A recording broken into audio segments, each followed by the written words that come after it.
L'any passat a la Comunitat Valenciana es van denunciar més de 2.500 robatoris de bicicletes segons el Ministeri de l'Interior. Moltes d'aquestes bicis acaben en el mercat negre. Este és un dels motius perquè es deixa d'utilitzar la bici per als desplaçaments diaris. Me han robado 2 veces en la playa también. La dejé y cuando regresé ya no estaba.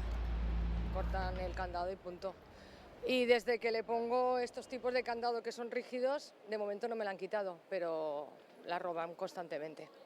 El caso de estas dos ciclistas no es extraño, sobre todo en grandes ciudades. En Valencia o en Barcelona, un tercio de las personas que usa la bici habitualmente asegura que se la han robado alguna vez. Son datos del barómetro de la bicicleta de 2022.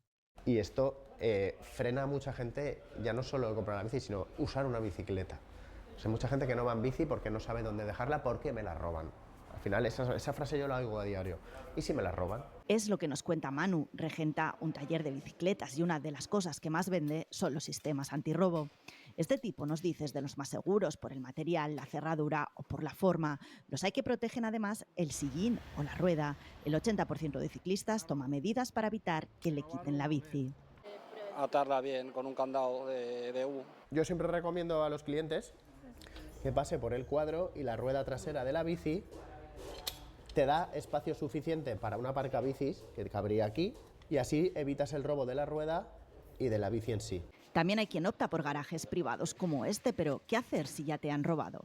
Lo primero, denunciarlo. En 2023 se denunciaron en toda la Comunitat Valenciana más de 2.500 robos de bicicletas. Te tienes que saber tu número de bastidor, tienes que tener tu factura en mano. Cuando vendes tu bicicleta tienes que entregar la factura, cuando compras una bicicleta de segunda mano tienes que pedir la factura. Y recuerda la existencia del biciregistro, una forma de matricular la bicicleta que pretende facilitar la identificación en caso de sustracción, también disuadir del robo. Lo importante, nos dicen, es no dejar de pedalear.